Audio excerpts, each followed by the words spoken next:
Anda sedang menyaksikan Lensa IPT tepat jam 9 malam di TV1 saluran berita RTM. Tonton kami juga di RTM Klik dan juga Facebook Live Lensa IPT. Assalamualaikum, salam Malaysia Madani. Saya Syarul Islam. Terus menonton kami selama 1 jam. Kerana satu topik ini kita akan bertanyakan kepada panel-panel kita berkenaan dengan satu perkara yang menjadi bualan rakyat kita, terutamanya masyarakat kita di Malaysia, terutamanya kepada ibu bapa yang bertanya juga kepada orang-orang tertentu sama ada betul ataupun tidak keputusan anaknya yang lepasan SPM ingin sambung belajar ataupun yang ingin bekerja. Kerana pada tahun 2019, angka yang tidak sambung belajar selepas SPM meningkat. Dan sampai ke hari ini, ia masih lagi tidak menurun. Untuk bercakap berkenaan dengan kerja atau sambung belajar, kita bawakan kepada anda 3 panel di sini bersama dengan Profesor Kehormat Dr. Zainuddin Arifin, FASC, Fellow Academic Science Malaysia, Syamsul Aiman Muammar Syamsul Barin, yang di-Pertua Majlis Perwakilan Pelajar Universiti Sains Islam Malaysia USIM, dan juga bersama kita dari Sabah, Profesor Dr. Syahril Yusof, Timbalan Chancellor Akademik dan Antarabangsa Universiti Malaysia Sabah. Assalamualaikum kesemuanya. Waalaikumsalam. Alhamdulillah. Prof, kerja atau sambung belajar? Sambung belajar. Okey. Short and sweet. Bersyarat. Okey. Apa syaratnya tu, Prof? Untuk minat kita, kalau kita sambung belajar, kita dapat kembangkan minda kita, dapat kemahiran, kita dapat networking di universiti dengan kawan, dan kita dapat satu education yang all round, menyeluruh. Ya? Faham. Baik. Kalau macam Syamsul, sekarang tahu umurnya berapa? 23. 23? Kalau ikutkan umur 23 ni, kita kata kalau bahasa pasarnya, Prof, geng BBNU lah. BBNU ataupun bahasa kasarnya lagi sunat laser. Agak manja sikitlah. Tapi untuk dapat ketekanan belajar dan juga tekanan kerja itu seimbang dalam lingkungan kawan-kawan Syamsul sendiri. Ramai yang sambung belajar ataupun yang bekerja? Saya bila dapat soalan ni, saya risau. Sebab kenapa? Balance. Ada member saya yang dia nak belajar tapi tak mampu. And then dia choose untuk pilih kerja. Okay. And then ada yang mampu and then macam dia terus ke IPT lah. Alhamdulillah ya. Alhamdulillah. So saya sebagai orang yang pernah merasa yang duduk di IPT, Institusi Pengajian Tinggi, dan ada kemampuan untuk masuk ke IPT, saranan saya selagi ada mampu, selagi orang cakap istita' tu ada kemampuan untuk masuk ke dalam IPT, masuk. Sebab macam Prof sebut tadi, banyak sangat benefit yang kita akan dapat, education, networking and so on. Saya suka bila Syamsul guna istilah mampu. Saya takrifkan mampu dari segi financialnya, duitnya itu banyak universiti dah salurkan bantuan. Kerajaan juga banyak salurkan bantuan kepada mereka yang ingin sambung belajar. Persoalan mampu terhadap diri sendiri untuk berada dalam kepompong ataupun institusi pengajian tinggi ini satu kemampuan yang lain. Jadi persoalan kepada Prof Syahril sendiri, mampu itu ditakrifkan bagaimana? Mampu sambung belajar ataupun mampu bekerja? Saya berpandangan kemampuan itu kalau ditafsirkan kemampuan diri sendiri, sama ada physically, mentally you are able to continue untuk menyambung pelajaran ke peringkat yang lebih tinggi. Kadang-kadang kita tidak nafikan dalam zaman sekarang ni masalah-masalah tekanan perasaan, hilang mood untuk menyambung belajar adalah satu situasi yang berlaku di kalangan pelajar-pelajar ini. Tapi kita mesti dari segi kemampuan juga, walaupun kerajaan menyediakan bantuan pinjaman pendidikan tinggi dan segalanya, tetapi ada juga faktor-faktor luaran tekanan seperti ini dari berasal keluarga yang susah. Ibu bapa tidak mampu untuk menghantar. Jadi walaupun ada PTPTN mungkin masih lagi belum berkemampuan. Jadi dalam keadaan ini, daripada 70% yang dikatakan tidak dapat menyambung pelajaran, kita kena tengok pecahan dia sebenarnya. Dari segi apakah sebab tidak menyambung tu. dan barulah solusinya kita dapat cadangkan. Itu pandangan saya. Okey, baik. Bila kata persoalan ini dibangkitkan kerja atau sambung belajar, ada juga persoalan yang timbul mana yang perlu didahulukan. Tapi dalam konteks ini mungkin mereka ini kerja dulu baru sambung belajar sebab pembelajaran sepanjang hayat sudah dipraktikkan daripada sejak 5 ke 10 tahun yang lepas. Jadi dalam konteks ni mana yang perlu didahulukan, Prof? Saya ada student paling tua sekali yang saya pernah mengajar dekat Universiti Malaya, Jabatan Kimia. Umurnya dah 55 tahun. 55 tahun? Lepas pencen rasa. Ya. Lepas dapat duit pencen. Dia belum pencen lagi. Belum pencen lagi. Tapi dengan ada isteri, dengan ada anak. Tapi anaknya dah besar-besar. Komitmen. Jadi tak adalah terbeban sangat. Pandangkan, katakanlah kita tiba-tiba kita buat keputusan tak nak sambung belajar. Okey. Kita boleh pergi gig economy ataupun bawa Grab. Duit terus masuk. Ya. Kan? Lepas tu kita kata tak apalah. Kita boleh kata saya nak tunggu. Nanti saya dah umur 30, umur 40, saya boleh belajar. Well, kalau kita fikir, waktu umur kita macam gitu, mungkin dah ada isteri, anak dah 4 orang. Lepas tu balik-balik, nak belajar. Katakanlah bidang kita belajar tu mencabar, susah. Tak kena buka buku lagi. Anak-anak panjat sana, panjat sini, sakit sana. Ini suatu beban. Betul. Kita kena fikir. Jadi untuk anak-anak muda ni, kalaulah peluang semua terbuka, katakanlah kemampuan ada, keputusan bagus, kan? Janganlah tangguh-tangguh lagi. Keputusannya tentu sekali teruskan belajar. Okay. Kalau tidak, malang nanti. Kita tak tahu situasi yang akan berlaku. Nak bayar loan, nak bayar rumah, kereta, beban. Lama sebab itulah orang tak teruskan. Sebab dia macam terbeban dengan keputusan yang dibuat waktu muda dulu. Kerana untuk melabur, orang kata eloklah waktu muda kan. Kalau kita dah tua-tua baru nak tanam pokok durian, pokok tu nak tunggu 20 tahun. Jadi saya nampak adalah malang kalau kita buat keputusan yang sengaja kita tolak tuah, tolak peluang di mana kita boleh sambung belajar. Saya dengan tidak teragak-agak lagi mengatakan sambunglah belajar.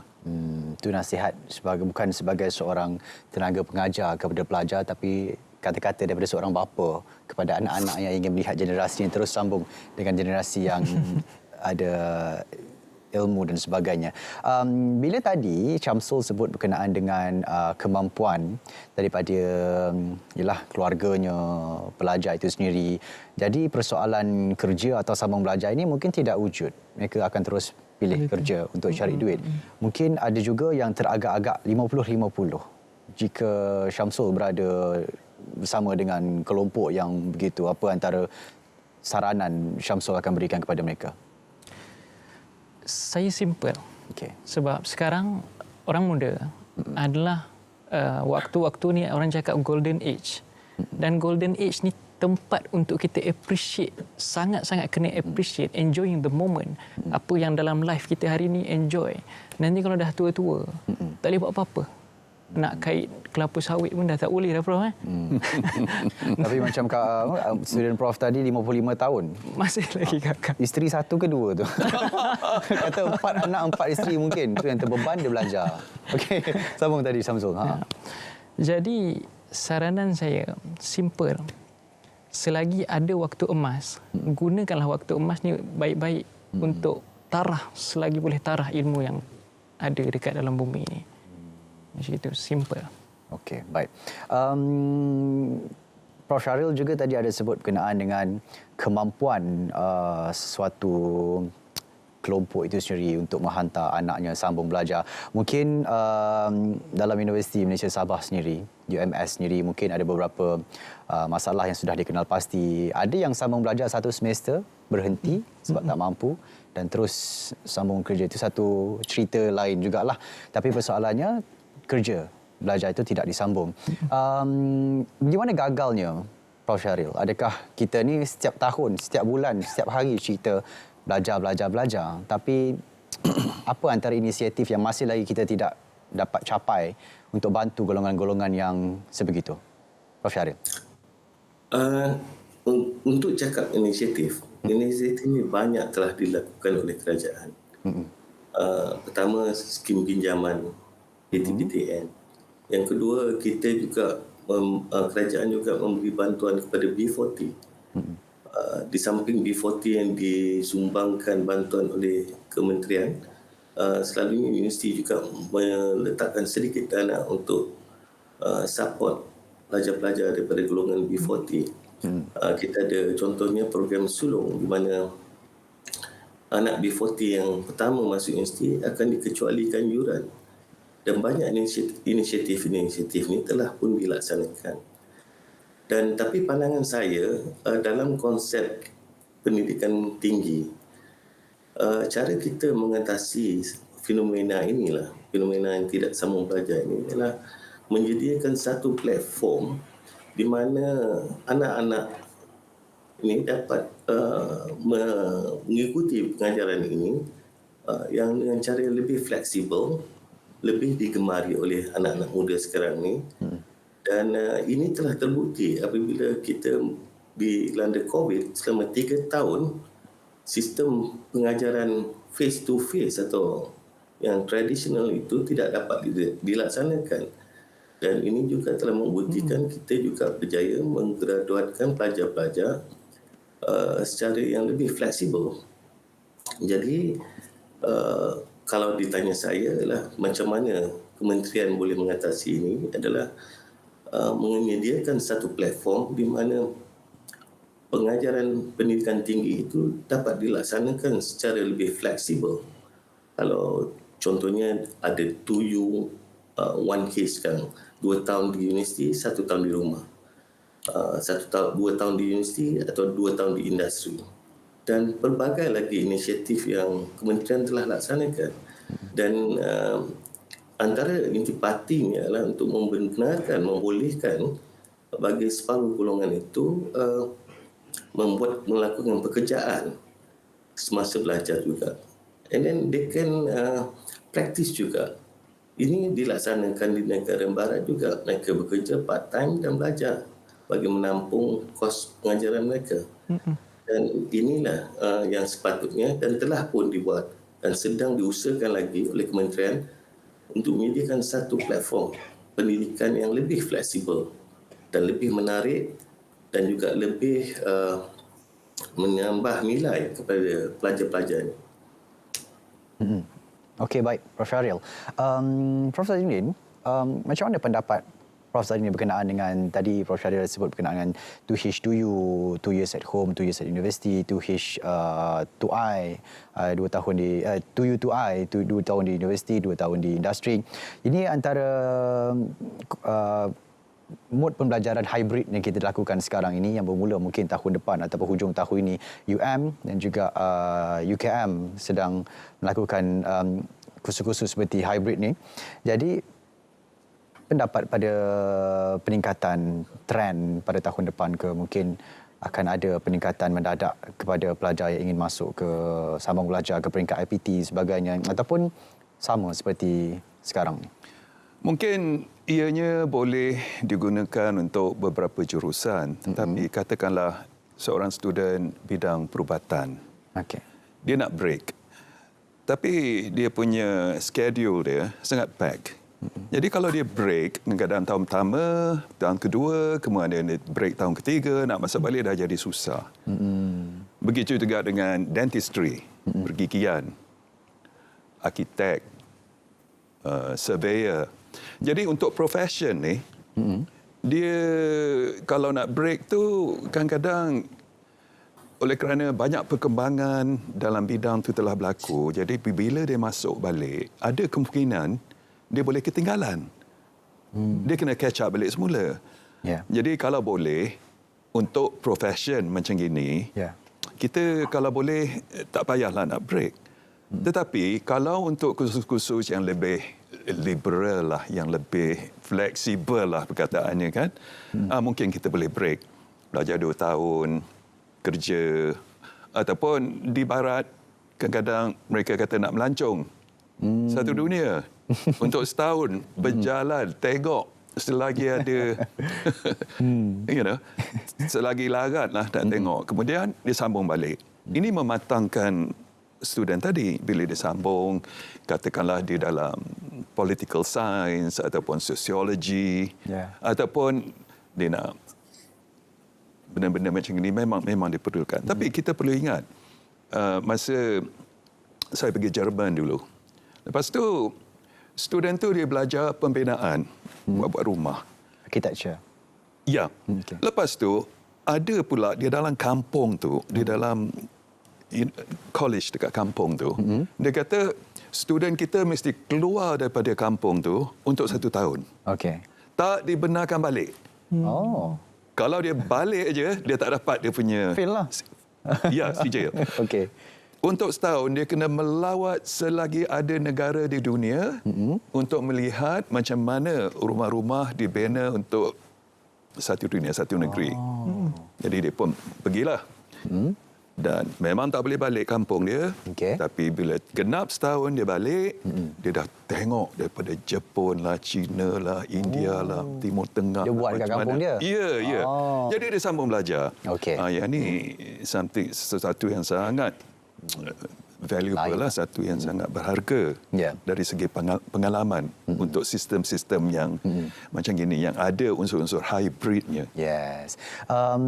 Bila Prof sebut berkenaan dengan break untuk melancong, saya dah terbayang-bayang dah. Tapi sekarang kita nak break untuk berehat seketika. Lensa IPT, kita akan kembali selepas ini dalam Lensa IPT.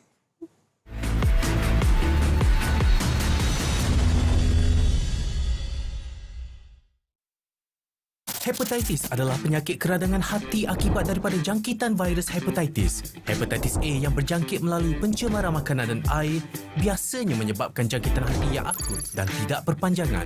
Hepatitis B dan C pula berjangkit melalui darah yang tercemar. Antaranya adalah melalui perkongsian jarum suntikan, transfusi darah, hubungan seksual dan jangkitan ibu kepada anak. Berlainan daripada hepatitis A, hepatitis B dan C boleh menyebabkan kerosakan hati yang kronik dan bara hati. Kebanyakan pesakit hepatitis B dan C tidak mengalami tanda dan gejala pada peringkat awal. Tanda atau gejala seperti muntah darah, jaundice dan busung hanya akan muncul setelah penyakit hepatitis menjadi semakin kronik. Oleh itu, lakukan ujian saringan hepatitis jika anda berisiko tinggi untuk mendapat jangkitan dan dapatkan rawatan dengan segera jika perlu di klinik kesihatan terdekat. Bersama kita cegah hepatitis.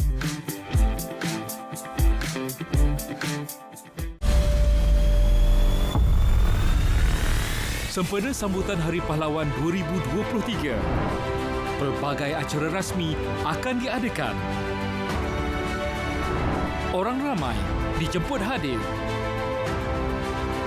Saksikan siaran secara langsung istiadat pembarisan sempena sambutan Hari Pahlawan pada 31 Julai 2023, Isnin, pukul 8 pagi di saluran televisyen tempatan.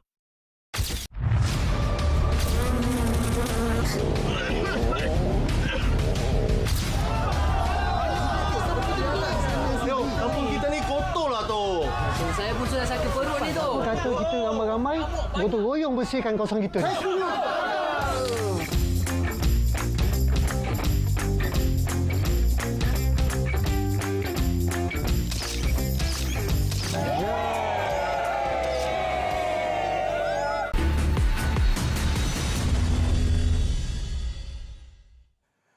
Bersua kembali dalam Lensa IPT. Kalau tadi kita ada sebut berkenaan dengan break ataupun kalau istilah di dalam kerja itu saya gunakan istilah career break.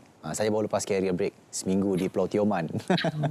Jadi itu antara yang bila kita kembali kita lebih berenergi, kita ada semangat untuk membuat satu perkara yang kita buat sebelum kita break itu. Persoalan kepada Prof Syaril sebenarnya berkenaan dengan pembelajaran di alam universiti ini, dia satu cerita yang lain, dia satu drama yang lain kita boleh bawakan kepada pelajar ini. Tapi kalau sebut berkenaan dengan 2H2U ataupun 2 years at university, 2 years at industry, apa antara kemahiran yang mereka ni perlu ada untuk sambung belajar ataupun untuk bergelar graduan satu hari nanti, dan juga apa antara kriteria kemahiran yang mereka perlu ada untuk jadi seorang tenaga pekerja dalam sebuah syarikat?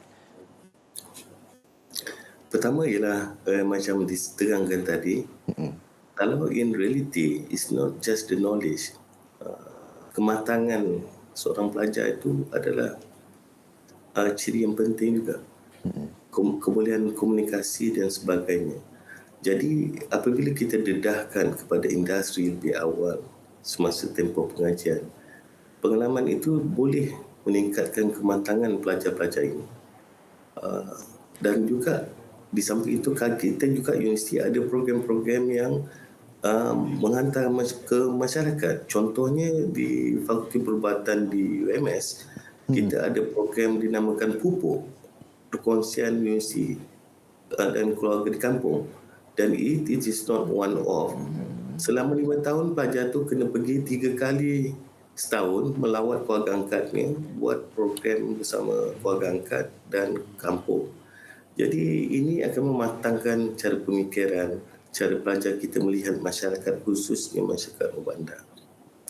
Dan konsep ini kita akan cuba perkembangkan kepada fakulti-fakulti lain juga di masa akan datang, di mana gandingan pelajar daripada pelbagai fakulti, it can be medical student, kejuruteraan, arts bersama dihantar ke program-program yang bercorak sulam ni, yang dikenali di KPT, untuk melakukan aktiviti dan bukan setakat one off sekali saja, tetapi berkredit, maksudnya continuously.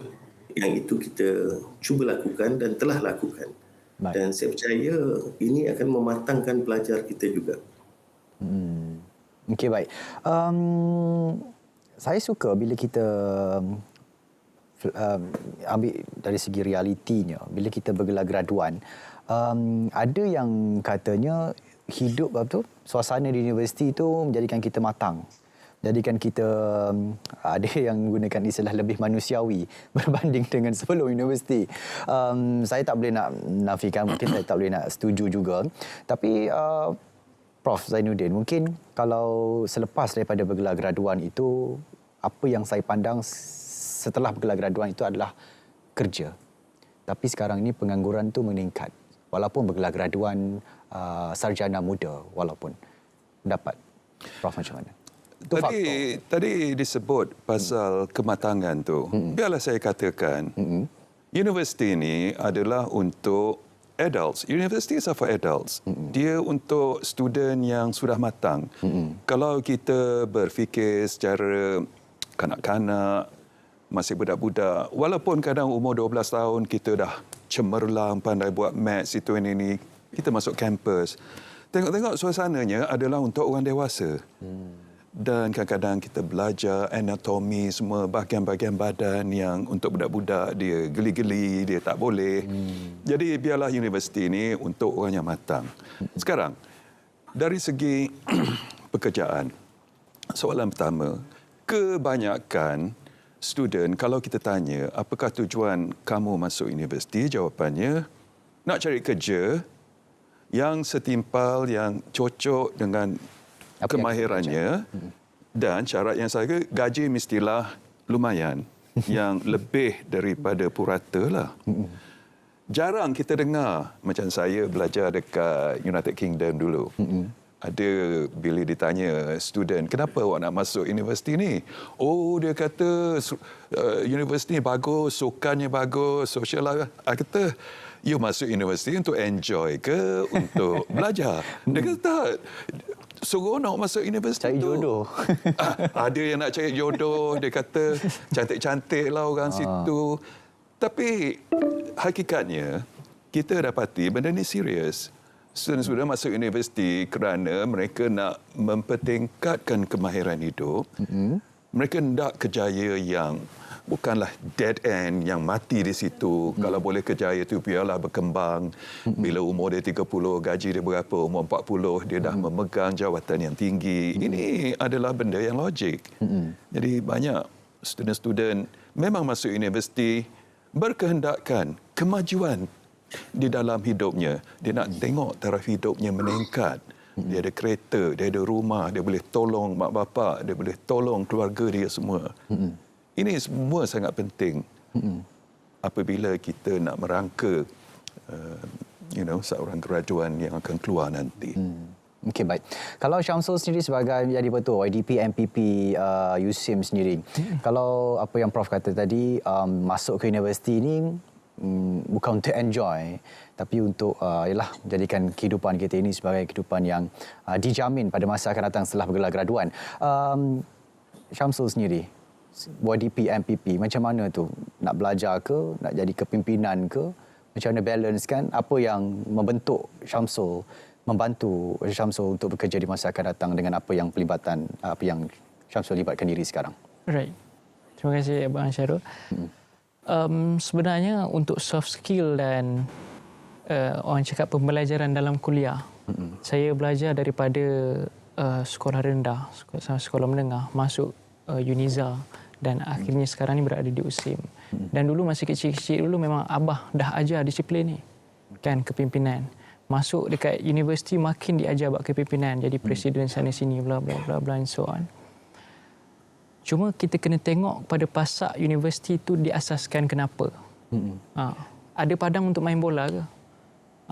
Ada court badminton untuk sekadar bermain badminton ke? Pasak kepada pembinaan universiti itu sendiri adalah belajar. Belajar mengurus, belajar untuk jadi manusia yang sebenar-benarnya manusia. Sebab ada orang yang masuk universiti sebab ibu suruh, sebab family suruh, kan? Kalau tak masuk ni habislah, tidur luar rumah lah orang kata, kan? Sebab tu dia kuat sampai sekarang. Tapi sebenarnya kod mana pun kena tanya diri sendiri. What is your objective? Ini ayah saya selalu ajar yang everything that you want to do, you must have an objective. Bila awak ada objektif, orang tiuplah macam mana pun, awak akan faham apa tujuan awak masuk universiti. So, soft skill, semua skill yang dalam hidup ni, saya banyak belajar daripada universiti. Macam mana orang nak jatuhkan kita, and then how do we overcome that situation. Macam mana orang support kita, macam mana kita appreciate orang lain, macam mana kita nak treat orang lain. Benda tu semua kita belajar. Dan benda-benda ni penting. Once kita dah masuk kerja nanti, kita akan faham, oh patutlah dulu aku kena marah sebab bla bla bla bla. Dulu aku kertas kerja aku kena koyak. Kan? Kena campak. Kan? Semua tu saya pernah kena. Dan sebab itulah saya berada di sini hari ini. Ya. Alhamdulillah. Terima kasih. Dan juga tahniah kepada Syamsul, sebenarnya jawatannya agak tinggi, komitmennya agak tinggi, tapi masih memilih untuk sambung belajar. Satu kejayaan sangat besar untuk Syamsul di peringkat mahasiswa sebenarnya. Prof Syaril, kalau kita ikutkan data yang kita dapat daripada UMS berkenaan dengan GE, Kebolehpasaran Graduan UMS sendiri, saya kira 96.2%. Prof Syaril, ya, tahun sebelum inilah ya, sampai ke hari ini. Jadi mana perginya 3.2% tu? Apa yang terjadi di situ? Satu, mungkin in reality we cannot get 100%. Okay. That's the reality. In fact, dalam ekonomi sekarang yang dimaksudkan tadi, apabila didefinisikan pekerjaan, the gig economy, jadi influencer, jadi YouTuber, Grab driver dan sebagainya, walaupun mereka graduan masih dianggap sebagai employability. So how we define pekerjaan tu kena jelas juga. Jadi ke mana 3% tu mungkin either we cannot capture the data or maybe memang tidak melakukan apa-apa pekerjaan.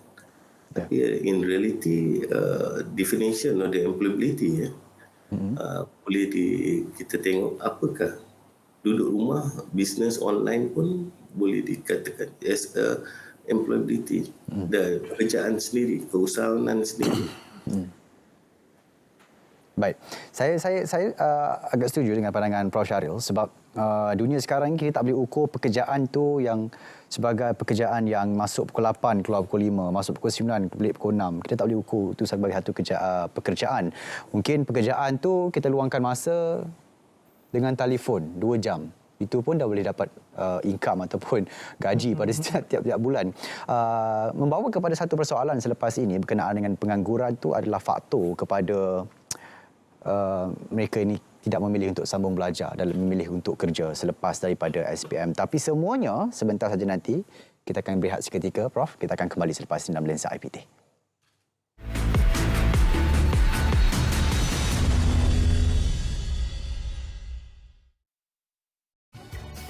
Pilihan Raya Umum Dewan Undangan Negeri ke-15 akan diadakan pada 12 Ogos 2023. Tarikh penamaan calon pada 29 Julai 2023. Tarikh mengundi awal pada 8 Ogos 2023. Jangan lupa bawa kad pengenalan anda. Patuhi peraturan ketika mengundi. Undi anda, penentu masa depan negara. Bagaimana mengundi? Buat semakan tempat mengundi dan pergi ke saluran yang ditetapkan. Masuk ke tempat mengundi apabila dibenarkan oleh polis yang mengawal. Serahkan MyCard dan slip saluran kepada kerani pengundian pertama.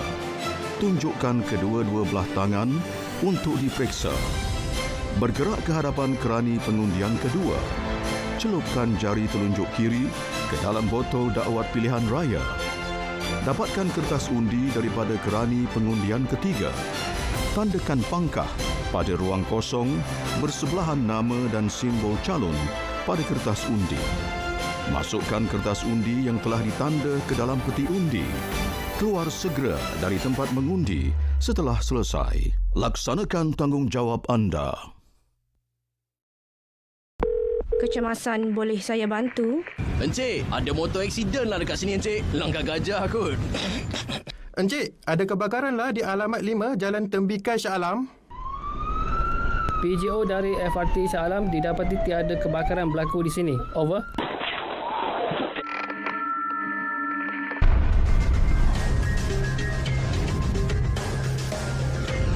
MERS 999. Gunakan dengan berhemah.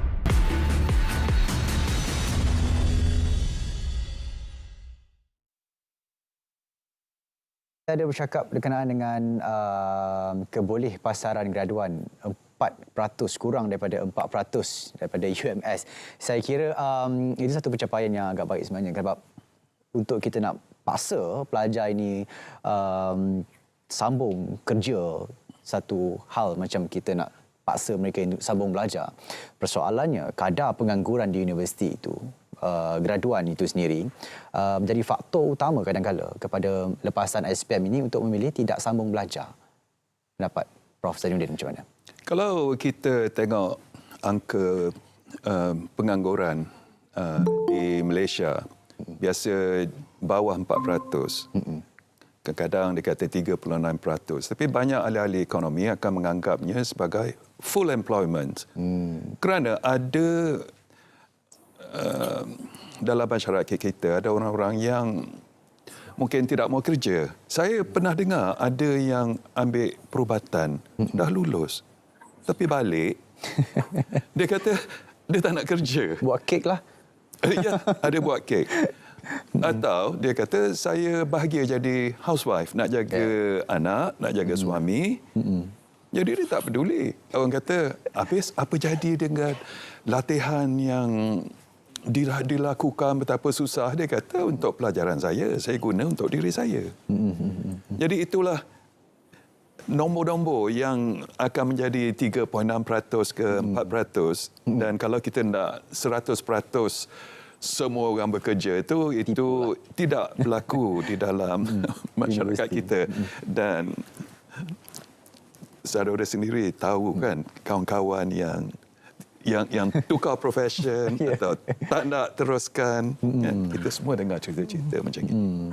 Baik, kalau kadar pengangguran itu menjadi faktor kepada kemasukan pelajar ataupun lepasan SPM ni, tak nak sambung belajar. Jadi mereka ni macam mana, Syamsul? Adakah mereka ni sebenarnya takut akan cabaran masa depan? Macam Syamsul ni sekarang tengah di USIM. Adakah keluar ni mungkin Syamsul dah ada satu connection, networking yang kuat untuk di alam pekerjaan nanti untuk mereka lepasan SPM ni? Alright. So apa yang saya nampak sebagai student yang pernah ambil SPM dan pernah masuk IPT dan sekarang memang mengaji di IPT lagi, memang jelas nampak yang student ada segelintir yang takut. Kan? Takut sebab dia nampak kakak-kakak dengan abang dia ni bila keluar je still lagi menganggur. Kan? Still lagi menganggur, duduk rumah, pergi lepak mamak malam-malam, still lagi menganggur. Jadi sebab tu dia ambil pilihan tanpa fikir panjang, dia ambil pilihan untuk buat Grab yang Prof sebut. Jadi TikTokers, joget sana sini kan. Dapat duit. Dapat duit. Dapat juga duit, Prof. Cuma orang sekarang dia terlalu takut dan nak duit dalam jangka masa yang pendek. Sama jugalah student. Student lagilah student yang pemikiran yang belum, orang cakap belum masak, kan? Belum matang, yang cukup-cukup matang. Jadi perkara-perkara sebegini yang saya nampak perlu dititik beratkan setiap student untuk sedar yang kita sekarang ni nak tak nak kita kena push diri kita. Kalau bukan kita, siapa lagi? Dan saya ambil kata-kata Sultan Brunei juga. Bagi dia cakap, Sultan Brunei cakap dekat satu akhbar tu, saya baca cakap, who are we to say wait? Siapa kita untuk cakap tunggu dulu? Dia cakap macam gitu. Bila saya baca tu, saya juga tersentak. Okay, so you must do something. You balik daripada Brunei, you must do something. Right. So, untuk student-student yang baru lepas SPM, yang mungkin sekarang ni dah ambil langkah untuk masuk diploma dan sebagainya, saya ucapkan tahniah. Dan syabas juga, baru ni pun USIM baru asasi baru masuk 2 hari lepas. Asasi baru masuk dekat USIM. Tahniah. Dan untuk yang belum ataupun masih lagi, orang cakap 50 masih lagi istikharah lah, Prof. Solat istikharah nak ambil ke tak ni, kan, masih lagi discuss. Saya harapkan musyawarah lah elok-elok supaya kita dapat keputusan yang baik untuk the best future, untuk the best version yang kita ada, insya-Allah. Baik, saya difahamkan tadi ada sedikit gangguan di Sabah. Prof Syahril dah kembali ke belum? Dia takut dia merajuk dengan saya. Tanya pasal graduan GE UMS tadi. Prof Syahril, kalau kita ikutkan untuk masuk ke universiti itu, satu laluannya adalah UPU. Kalau tidak UPU, mungkin di peringkat universiti sendiri ada boleh kemasukan terus. Jadi adakah kriteria pengambilan pelajar itu terlalu ketat sehingga kan mereka ini dah mohon nak sambung belajar tapi tak ada peluang? Okey. Untuk jawab tu, selalunya kita bagi kepada professional course and non-professional course. Bagi program kedoktoran, program kejuruteraan, accountancy dan yang di govern atau diperhatikan atau dikontrol oleh lembaga-lembaga tersendiri, lembaga perubatan, MMC, lembaga kejuruteraan, dia ada syarat-syarat minimum yang bukan ditentukan oleh universiti. it is applicable to all university, even private university. Tapi bagi kursus-kursus yang lain, saya berpendapat syarat dia agak minimum dan sentiasa direview. Okay? Dan seperti mana universiti dia ada jantung kuasa di kalangan timbalan Net Chancellor, timbalan Net Chancellor Akademik khususnya, yang sit down and look at the kriteria untuk membolehkan pelajar ini masuk. Jadi kalau dikatakan syarat itu ketat, saya tidak setuju. It's not. Okay. Baik. Kalau pendapat Prof Zainuddin bagaimana? Mungkin kalau lepasan SPM ini, laluan UPU itu mungkin ada ramai yang gagal, dan juga di peringkat SPM itu sendiri pun markah grade itu SPM itu sendiri ramai juga yang gagal. Macam mana? Ya. Saya mengajar di Universiti Melaya, Fakulti Sains, dan persaingannya boleh dikatakan agak sengit lah kalau nak masuk pusat pun asasi sains. Dan kalau kita lihat keputusan SPM baru-baru ni masuk dalam media sosial mengatakan terlalu ramai student yang gagal dalam matematik. 90,000 orang ke? Punyalah besar. Kan? Lepas tu bila nak masuk aliran sains pula, STEM ya, aliran sains. Jadi mata pelajaran seperti hisab tambahan, ilmu hisab tambahan, punyalah susah nak lulus. Ada satu sekolah dekat Kampung Subang lah saya ceritakan sekolah tu. Dirahsiakanlah nama sekolah. Dirahsiakan nama sekolah tu, tak perlu disebut. Jadi murid-muridnya baru tingkatan 4. Lepas tu dia ada trial exam. Okay. Lepas tu saya tanya, berapa orang pas? Jadi si Alia ni lah nama student. Bukan nama sebenar? Bukan nama. Dia kata dalam kelas dia 30 orang, semua gagal. Saya, semua gagal. Lepas tu saya tengok soalannya. Punyalah susah soalan-soalan ditanya. Abstrak. Kadang-kadang apa yang dibelajar dalam buku tu, buku hisab tambahan tu, tak ditanya. Ditanya di luar. Soalan-soalan macam teka-teki tau. Macam teka-teki, macam mind game. Kan? Macam disorok-sorok. Kebat, kita guna istilah kebat dulu kan? Ya, susah. Benda tu susah. Dan disambung pula dengan murid-murid kita yang belum cukup matang. Hisab tambahan ni adalah satu bidang yang perlu kematangan. Berkaitan idea seperti statistik, kebarangkalian. Ini semua benda pelik untuk budak-budak muda. Kenapa kita nak berfikir macam gitu? Padahal dia perlu orang cipta benda-benda ni 300 tahun dulu. Benda tu dah dekat 1000 tahun pun orang tak dapat nak selesaikan. Tiba-tiba baru orang boleh faham. Jadi kita sogok dekat anak-anak kita, kita kata cepat-cepatlah engkau pandai. Tapi budak-budak ni dari segi dia punya mental, dari segi dia punya maturity kan, dia belum sampai ke tahap tu. Jadi kita biarlah saya nasihatkanlah lah. Kita buat exam mencabar, tapi janganlah sorok-sorok, buat terlalu susah sampai kegagalan terlalu tinggi, kerana ini akan membuat student-student takut nak belajar ilmu sains. Sekarang ni yang ambil sains, saya dengar statistik dia dalam 16% saja. Wow. Ini tak cukup untuk kita pelopori ilmu sains. Sekarang ni masyarakat kita dengan siapa? Elon Musk. Dah bawa electric car, kita pun terkejut. Lepas tu dia kata bawa Starlink, self-driving. Ini semua ada ilmu tinggi. Yang kita perlu anak-anak muda kita pelopori, masuk dan jangan takut.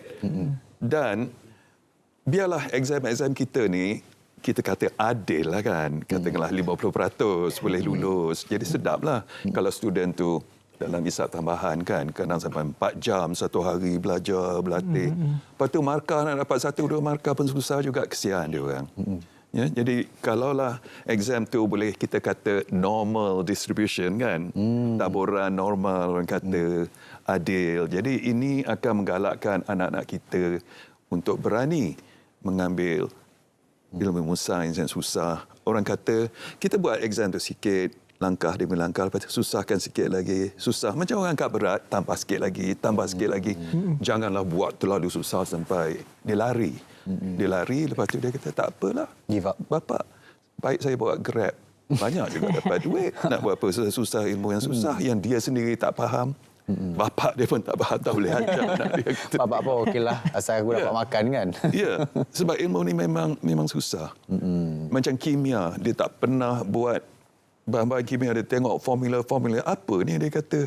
Sebab dia tak ada experience, tak ada penglihatan dengan kimia. Jadi kita perlu bersabar.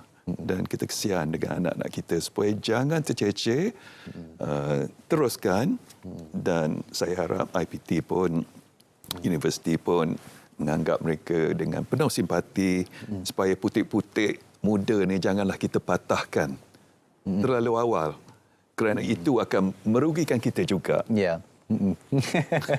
Okey, baik. Kalau macam Syamsul berada di kelompok yang mungkin tak ingin ke satu kursus, tapi dapatnya kursus lain di UPU. Apa penerimaan? Adakah sambung ataupun terus reject? Ataupun macam mana kaedahnya? Apa antara tips, nasihat yang boleh diberikan kepada penonton luar sana? Okey. Benda tu saya nampak tak jadi masalah. Kalau kita minta course A and then kita dapat course B, biasanya universiti ada application form untuk tukar course. Dan bagi saya sendiri, requirement untuk courses tu bukan problem. Okay. Sebab kita ni institusi pengajian tinggi. Kalau SPM kita semua fail and then kita diterima, contohlah, SPM kita semua fail and then kita diterima masuk USIM. So what is the quality of University Islam Islam Malaysia itself? Tak ada quality lah. Yeah. Tapi kalau kita tetapkan macam sekarang, nak masuk je USIM kena ada bahasa Arab. And then takkanlah kalau student dah kurang nak buang bahasa Arab tu. So tak adalah niche USIM tu sendiri. So requirement bagi saya is not that problem lah. Right. Baik. Saya suka bila Syamsul sebut berkenaan dengan kualiti. Sebab sekarang bila dah di hybridkan segalanya, dah di onlinekan beberapa kaedah, dah di fleksibelkan beberapa mod pengajian, kualiti pendidikan tu macam mana, Prof. Syahril? Sebagaimana yang saya terangkan tadi, peranan universiti bukan setakat ilmu, mematangkan dan mendewasakan pelajar. Dan cara daripada apa yang Prof tadi cerita juga ialah kalau kita letak the outcome of the learning process or the aim, at the end of the program, the student should have a basic knowledge. What we want to know, to have is basic knowledge on foundation to that. And sekarang ni ilmu is at the fingertip. Information technology is so great. So apa yang kita nak ialah mengajar pelajar macam mana nak mempergunakan ilmu tersebut, aplikasinya dan penyelesaian masalah. Our life is full of problem. It's a problem solving. And whenever work kerja yang kita lakukan, kita akan menghadapi masalah untuk diselesaikan dengan ilmu yang ada. So actually university is a basic knowledge at the end. We're not training the student to be specialist in the field. No, that's not the aim of the higher education. If you want to be a specialist, kalau nak jadi pakar dan sebagainya, kemudian sarjana dan PhD. But at the undergraduate level, we just want them to have a basic knowledge of what field they are studying. That's all. So itulah pandangan saya, ialah apa yang kita nak daripada pelajar kita. Apa yang kita nak ialah mereka gembira belajar di universiti dan bersangkutan dengan isu ini juga, universiti kebanyakan tengah review curriculum. Not just curriculum but the core curriculum. Kita nak pelajar gembira berada di universiti. Core curriculum yang berkredit, contohnya kita kena introduce much attractive. Macam Sabah ni kami berada di tepi pantai, even we give co-curriculum diving for student untuk dapat sijil. Sijil kemahiran kemandirian diri hutan dan sebagainya. So these are the additional program-program yang kita boleh bagi pelajar gembira nak duduk kat dalam universiti dan it will be tempoh masa yang terindah dalam hidup mereka. That's our aim now. Okey. Persoalan, adakah pelajar tu gembira di universiti? Kita berehat seketika, Prof. Kita akan kembali selepas ini dalam Lensa IPT.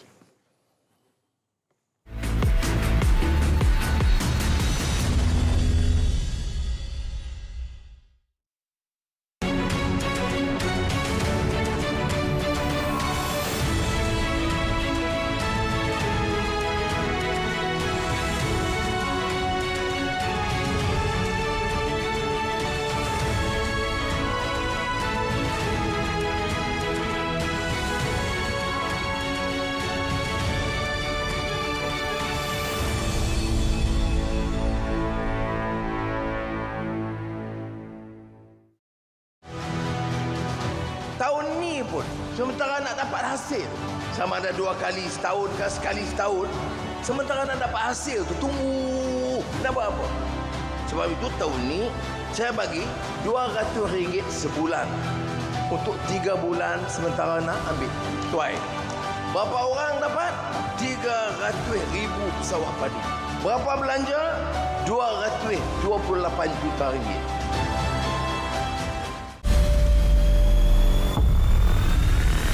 Sempena sambutan Hari Pahlawan 2023, pelbagai acara rasmi akan diadakan.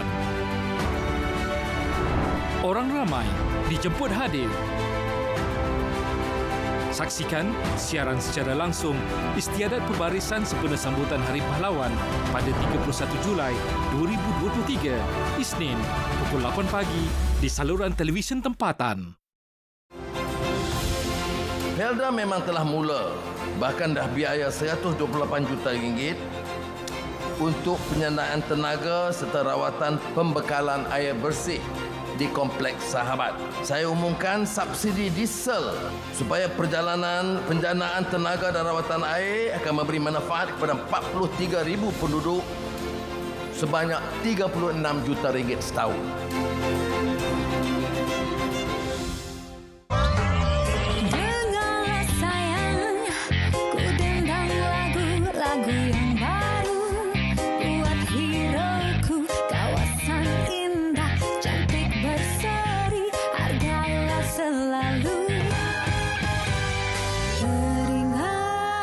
Keringatmu membasahi pipimu, cantik-cantik kawasanku, engkau hidupku, lupakanlah sementara lelahmu ini.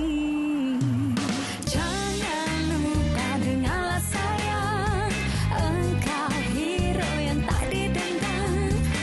Keringatmu teringat-ingat, akan ku kenang setiap saat.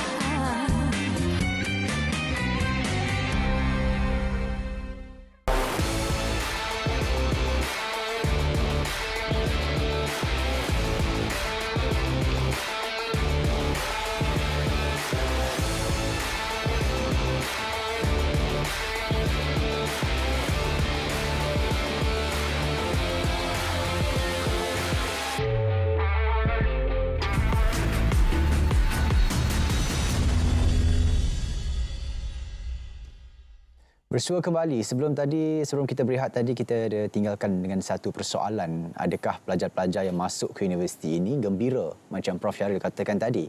Persoalan yang kita ajukan kepada Prof Zainuddin, mereka ni happy ke, pura-pura happy ke, ataupun happykan mak ayah dulu? Macam mana tu, Prof? Kita jangan lupa, kita masuk universiti tu, pembelajaran tu sendiri seperti kimia sangat mengagumkan. Kita belajar fizik, kita belajar sains, apa-apa ilmu. Dia mengagumkan. Umpamanya bila saya mengajar kat universiti, apakah yang kita nak belajar kat universiti? Ya. Tentu kita nak belajar asal-usul asal-usul alam semesta kita, asal-usul bahagiannya, macam mana dia terbentuk semua ni. Itu ilmu tu sendiri sangat mengagumkan. Itu yang bagi kita gembira. Dia ada wow factor dia. Dan sekarang dengan artificial intelligence lah, membuat chip-chip tu yang boleh macam-macam kita boleh buat. Jadi universiti kita anggap sebagai satu oyster, satu tiram. Kopek dia ada permata tak dalam dia.